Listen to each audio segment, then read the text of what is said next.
మిథునాన్ని తీసుకెళ్ళడానికి వచ్చిన రాహుల్ త్రిగుణాలకు మిథున ఇలా అంటూ ఉంటుంది, ఇదిగోండి అన్నయ్య, ఇదిగోండి ఈ బ్యాగ్ తీసుకొని మీరే వెళ్ళిపోండి. మీ ₹1,00,00,000 ఎవ్వరికీ అవసరం లేదు. మీరు ఇచ్చిన బ్యాగ్ ఇదే కదా, ఏమాత్రం మారలేదు కదా, ఇదిగోండి మీ బ్యాగ్ మీరే తీసుకుని వెళ్ళండి. లెక్క సరిపోయిందో లేదో చూసుకోండి వదిన, మీ డబ్బు ఏమీ మాకు అవసరం లేదు. మీ డబ్బు మీరే తీసుకుని వెళ్ళిపోండి. నా భర్త అలాంటి వాడు కాదు, డబ్బులకి అమ్ముడు పడిపోయేవాడు నా భర్త అస్సలు కాదు. నా భర్త ఏంటో నాకు తెలుసు. మీ డబ్బుని మీరు తీసుకొని ఇక్కడి నుండి వెళ్ళిపోండి అని చెప్పి మిథున అంటుంది. అది విని అక్కడ ఉన్న రాహుల్ త్రిగుణాలు ఒక్కసారిగా షాక్ అయ్యి అలా ఉండిపోతారు.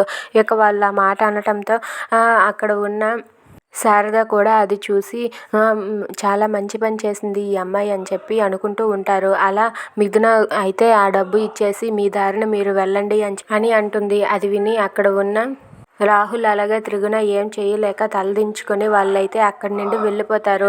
ఇక ఆ పని చేసినందుకు మిథునాని ఇంట్లో వాళ్ళందరూ కూడా మెచ్చుకుంటూ ఉంటారు. ఇక మిథున చేసిన పనికి వాళ్ళ అన్నయ్య వదినలు తలదించుకొని అక్కడి నుండి వెళ్ళిపోతారు. ఇక మిథున అయితే నా భర్త ఎలాంటి వాడో నాకు తెలుసు, నా భర్త గురించి మీరు నాకు చెప్పనవసరం లేదు, మీరు మీ ఇంటికి వెళ్ళిపోండి అని చెప్పి అంటుంది. అది విని శారద అయితే చాలా గర్వపడుతూ ఉంటుంది. Thanks for watching friends, please subscribe our channel.